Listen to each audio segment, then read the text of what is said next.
Okay, let's dive in. You know that feeling, right? You're doing great, really making progress with managing your weight, feeling good, and then bam, nothing. The scale just stops moving. Oh, yeah. That frustration is real. It really is. It's that classic weight loss plateau.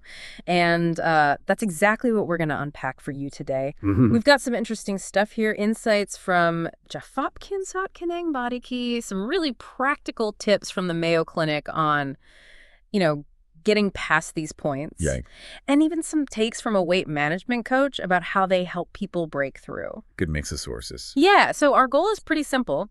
Help you understand why plateaus happen and give you some solid, actionable things you can actually do to get things moving again. It's such a common thing, isn't it? You get into a groove, see results, and then things stall. Exactly. And it's not like you failed.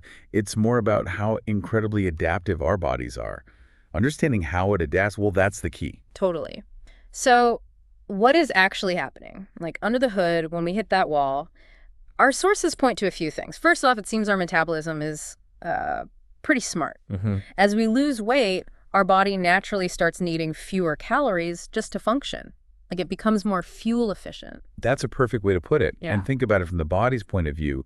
It's survival, really. Right. It senses less energy coming in consistently, so it tightens the belt, so to speak, slows things down to conserve energy. Some research even suggests NEAT might decrease. Neat. Yeah, non-exercise activity thermogenesis. Basically, you might just unconsciously fidget less, move around less during the day. Oh, interesting. Didn't think about that unconscious stuff. And it's not just the overall calorie burn changing, right? The coach we looked at mentioned losing muscle along with fat. Yes, that's a big one. And we know muscle burns more calories, even at rest, than fat does. So less muscle means, well, a slower metabolic rate. And that ties into what kind of weight you lost initially. The Mayo Clinic piece points out that a lot of that fast, early weight loss, it's often water. Ah, right. The water weight. Yeah, from using up your glycogen stores. Oh, Glycogen holds onto water, so when you burn it, the water goes too. Once that initial whoosh is over, the rate naturally slows down. It feels slower, but it's actually more about fat loss then.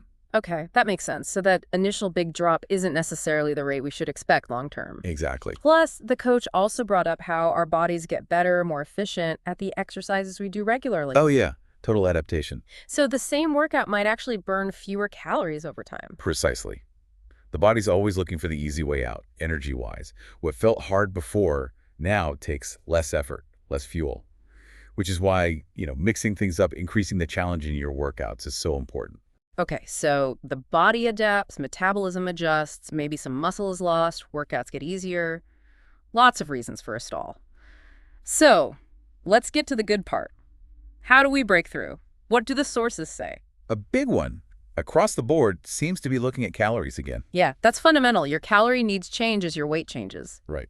What worked at the start might be maintenance now, or even too much. The Mayo Clinic suggests recalculating based on your current weight and activity, and maybe reducing intake just slightly. Slightly being the key word. Definitely. And they stress never go below 1,200 calories a day. That just sets you up for being constantly hungry, maybe losing more muscle. It's counterproductive. Good caution. So a small adjustment, not a crash diet. And related to that, the coach really pushed for getting meticulous with tracking food again. It's so easy to let things slide, isn't it? A little extra here, a bigger portion there. You think you know what you're eating, but maybe not quite. Yeah, the calorie creep. Exactly. Going back to really tracking everything, drinks included, even just for a week or two, can be really revealing. Shine a light, like you said. Find those sneaky calories. Okay, what about moving more? Both Mayo Clinic and the coach talked about adjusting physical activity. Yeah, this is a big lever you can pull. Yeah? Shaking things up can really give your metabolism a nudge. How so? Like what kind of changes? Could be anything, really. Yeah. Maybe adding intensity, like intervals, or making your workouts longer, or just adding another workout day, or trying something totally new, a different sport, a different class. Keep the body guessing. Right. Challenge it in a new way. Mayo Clinic gives that guideline, aim for at least 150 minutes of moderate activity or 75 minutes of vigorous activity a week. Yeah. But they also note that you often see more benefits, especially for weight management, pushing towards 300 minutes of moderate activity if you can. 300, wow, that's a significant commitment. It is, but it doesn't have to be all at once. And strength training is key here too. Ah, yes, building muscle. The coach mentioned that, and Mayo Clinic agrees. It's like investing in your metabolism for the long haul. Muscle tissue is just more active, metabolically speaking, Burns more calories just sitting there. pretty much. No. So adding weightlifting, resistance bands, body weight exercises, that helps build or at least maintain that muscle mass, which keeps your metabolic engine running a bit higher. Okay, calories, tracking, activity intensity and type, strength training. What else? The coach and Body Key mentioned sleep. That surprised me a little initially. It's huge, though. It's all connected in the body.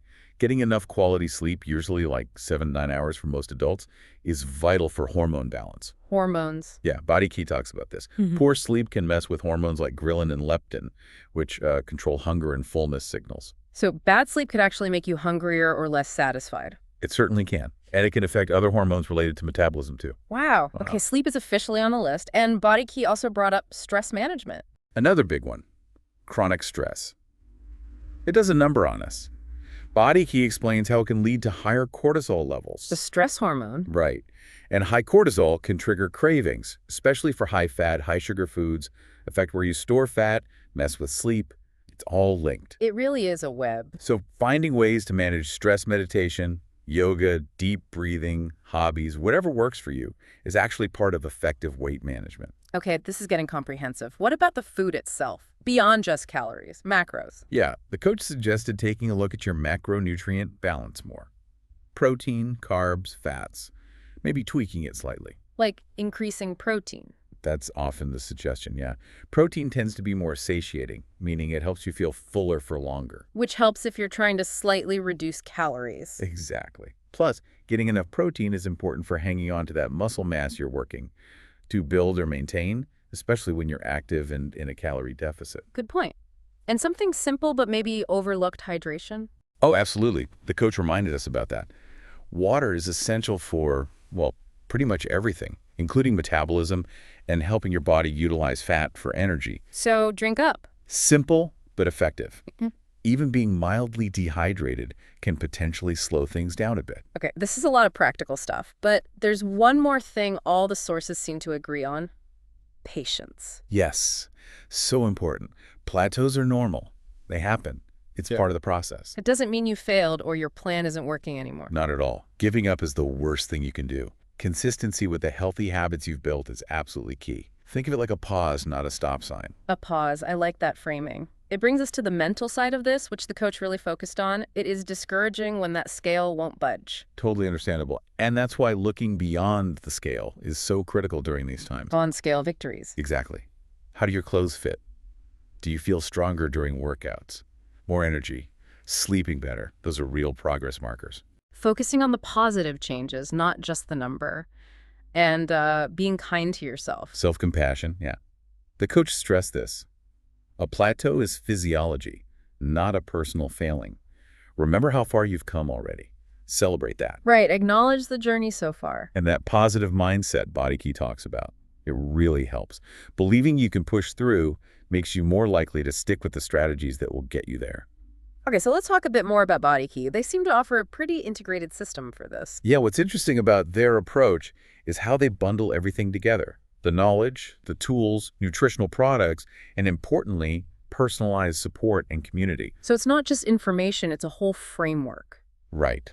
The idea is to empower you, give you the skills not just for yourself, but maybe even to help others later on. It all comes back to that core idea, balancing energy in and energy out. Which ties back to reevaluating calories. Precisely. But they seem to focus on building sustainable habits around eating, tailored to different energy needs, not just hitting a number. And they mention when you eat too, not just what. The timing of meals can impact digestion, nutrient absorption, maybe even how your body handles energy. So they encourage looking at your eating patterns, the timing aspect. That's interesting. And they obviously cover physical activity too. Oh, yeah. Similar to Mayo Clinic and the coach scientific recommendations, but personalized plans based on where you are fitness-wise and what your long-term goals are. Personalization seems key. Definitely. And they loop back to sleep, explaining those hormonal connections we talked about, offering advice to improve sleep habits for better weight control. And stress management gets its own focus. Yep, explaining how stress impacts weight and giving you tools or guidance to manage it better. It really paints a picture of weight management being about the whole person. Mental, emotional, physical. Right. And finally, they really emphasize that mindset piece, building confidence in your ability to change your behaviors. That belief is powerful. It really sounds like it ties everything together. So when we boil it all down, breaking a plateau isn't about some magic bullet, is it? Not usually, no. It's more about fine-tuning, making small, smart adjustments to the healthy habits you've already put in place. Getting back to basics almost. Exactly. Consistency with healthy eating, consistent physical activity, those are still the foundation. The plateau strategies are about refining that foundation. So if you're listening and you're currently staring down a stubborn scale, take a breath. Remember this conversation. Plateaus, they're normal. It means your body is adapting. It's not a signal to quit. Absolutely. Try implementing some of these strategies we talked about. Look at your calories and tracking. Tweak your activity. Check your sleep and stress. Maybe adjust your protein. Do it with patience, with consistency. That's how you'll likely break through. You definitely have the power to navigate this and keep going towards your goals. And don't forget, even if the scale isn't moving right now, the weight you've already lost, that brings real health benefits. Don't let a plateau scare you back into old habits. Celebrate how far you've come. Maintain those efforts. Right. So maybe the question to ask yourself today is, what's one small, sustainable tweak you can make starting now to help reignite that progress?